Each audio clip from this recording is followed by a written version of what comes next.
O Samoa, ale Samoa Entertainment TV mai pia o si mai lau whaafonga. E iei vaenga tā ua mo leanga I iluma o le matanga luenga leo leo. Ua whautua I nei e le fionga minsta o matanga luenga whawalo le whau Harry Schuster le komisina fau. Le sunga awa pa aulongo I tino Filipo e se iti ailo na tūlai mai. O le whaule le sa mo muli I komisina. A le ei se whaatua tuanga le atunu o I le tangalo. O na whaano no leo loto. O na yana tau lato o li intu mai tai malu o le malu. O lato e malu e pui pui no Samoa. A le malu la le atunu o ia lato. Wa le whaia lato au na. E tau lana tau whaila tau na o lato au na. I tūlanga. E toi whaafo I ei le taritonu. Ma le whaatua tuanga le atunu. O lai sa o le whaatino hino tiu te mga luenga le lu. Wan tāpenanga te tele e se mai le tū leo na e saunua ne iai. Paole tāpenanga lena o tāpena I o le tau atu le pūlenga. Ia o le mele o ie. Wani wafani me whare tonu tūla I mai le maltemina. O mai le whainga pārota sau tau maltemina. Ia o te alnate. O le lawa watu le manoa le planku malta tau waspepa. Te whasa o mama wa ainia o whare tu. Wai wha o lumana. E le to e fiti tilo tu. Ia ola ni tanga luenga tai o tanga luenga. E tilo I mea au na to e whare lia. Ia ngai luma le whainga o titi.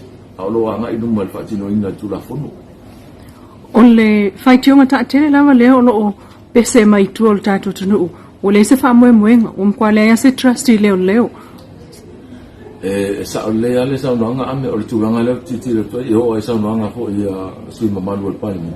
Wai vo se manatu whapea. Ia a le ei se whaatua tuanga le atunu o I le tangalo. O na whaano no leo loto. O na yana tau lato o li intu mai tai malu o le malu. O lato e malu e pui pui no Samoa. A le malu la le atunu o ia lato. Wa le whaia lato au na.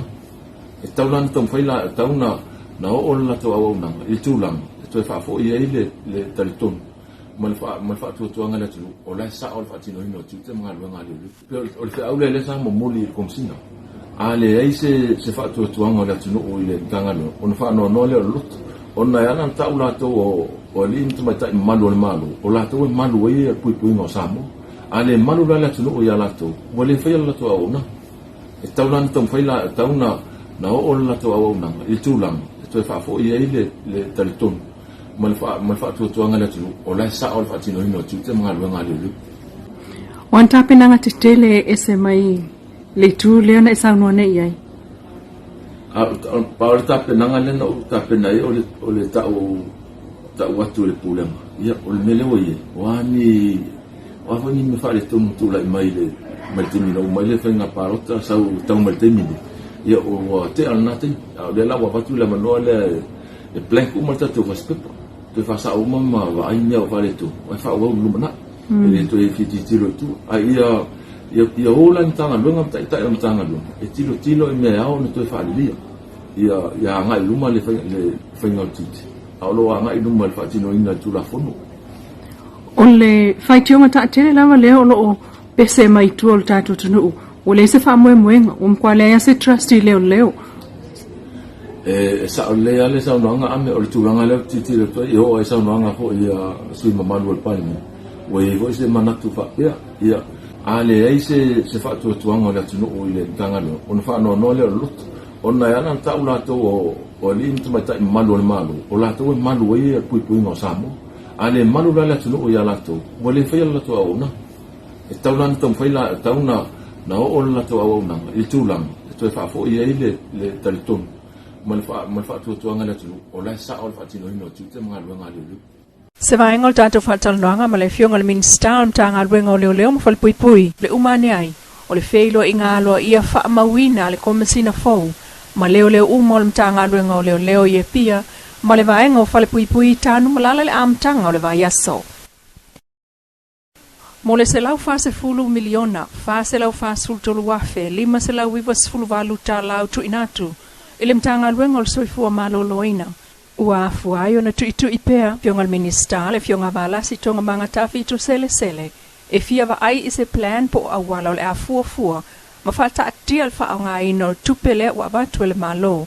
E wha nga o yo yaile matanga luenga o le soifua malo loina o tangata o le atunu. Ia, lea ua whata oto tato paketi fau ia o le fautuanga. Tātou control le whafoina o tupe o le tanga rea. O le si isi tāua sa au tāsanga ina ia mwhai ontu ina mai le work plan. Po le work plan o whata oto mo le tanga ruenga i le tausanga atoa. Ia whata oto ia fufuanga le tanga ruenga le mea la tupu ma ua iai foi mantua foi tono tala tupelo o iai ia le vaenga e ta o le performance measures ia o lo iai foi ma iaiga ia ma mea e tauana ausia ua tasi ia mea foi le whaatuatua ai on whaatino isi ngā luenga ia ona o le performance ai i le teimi nei ma le tae au ma le mātou tautalanga e misi foi le tā sa whai ni tanga luenga tai tolu masina o se mea fauna o le a hausia i lau mtanga le ia mawhei loai ma tautanoa po ua achieve le mea sa whata oto mai tolu masina ia awane i umali tausanga ia au mai ua le i whatinoi si mea Se lau male miliona wha se lau sulfa awhi tolu se lau mō ngā luenga e whaatino ele mta ngā luenga. Se fuluono miliona valu se lau iwa iwa awhi tolu se lau mō ngā luenga e ave ai masui o le malo. Ngā luenga whaatino tu ina tu isi vaenga le iwa miliona tolu se lau lusulu iwa awhi iwa se lau mō le whaalapa putonga whaavae tau whatunga o Samoa. 5 miliona mō ngā senga se au ina tu i whafo. Lua se lau 5 awhi mō ngā luenga al whalmai o whaamai le pisi. 5 awhi le au wha i atoa fsoswani le au wha amtu ina atu whaalapo putonga tūma oti o lo ngā lues o so tau au malemta ngā luenga e au fiair koluse mumu Society le Kanesa Caution Trust Meti a Cape Clinic le asosio soifua manuia o a inga Pole Family Health o nisi o nei fufuanga taua o lo o atangia i tutono le talo le tupe mta ngā luenga mo le tausanga wha al tupe fau e au fiai le 5 se la wafeta la leo le afanganga mo ngā luenga i tali utua i whalavelave mātu ia. Miliona tala e whaaua wail ngā luenga mo le whaaleo le whalma i whaitu malo. Miliona tala e whaaua wail ngā luenga mo whale apitanga mo fōmai. E lau o tāsangina mtanga luenga o te fia wa ai. I se whata o tonga o se ata. Whata o to. Mo ngā luenga whatine ina ia mwhai on silsila i mtanga luenga. Ia mai o le tala lava ma le whautuanga o tau lau whainga luenga ia e whaatino ina ia meo wai le whaatino ina le mista ma e ngā mea baule mea a le leina whaata oto ia fuafuanga ia mai se fōi ma toe tiutilo ma toe timata ma o le tausanga whaitupe mea e te tau ona wheiloa i le leua fōi a le wheiloa i le sao malona au ainga e tala noa i mea e fuafua o le ainga. Ia e le. Ila o lau aina i lau mtanga le. O le matua sa ave fo il whaafitai i le. Ma le whaamalo i vaenga umalo. Ia mo whaafitai fo ia la ua o lo tau o vea le. Ia le pulenga. Ia i tūlanga o le ngā lue malosi ma le. So tau au. E mai se sau whaafitai whaapitoa i le asa mai i whita. O meo whaamai. Ese. Ia mai fo ni tanga ranga Leilua tele ne tua ia pe fo yon lele ni mea tua ia ma ia ole Jongal min stam tanga ranga soifua malo loinas fatal noanga malo le geopolincia Watusaini alvaya so talon amata le fainga le al Samoa Airways o le le mawhai ona toe whaalu lau ticket i le ngō leisi po lo pase se aloi leisi po le toe whaafo i mai o le tupe Le tala mai lene li pule o whaataua ia pase se matupe maua le Samoa Airways. Le sunga Chris Dalton is whaatalanoanga ma le Tiopurensia. Le tupo ai o le tūlanga lea talmai ia lea safaraile asa sfuli mo Julai. Sama sani le ave o vouchers mo tangata e le o na malanga pe le vala awa tufo i tolo le taimi malanga. O le toe tupu na tūlanga pol na whainga e pe on talanoa le li pule o whaataua pase se. Mafua anga. O le leto me whai ona whaalulu pase se lunga o leisi, o se whai ngai pui ai, e ui ina sa whaia mai tau sanga ua tuanai, ai ua te tau ona tau fia loa.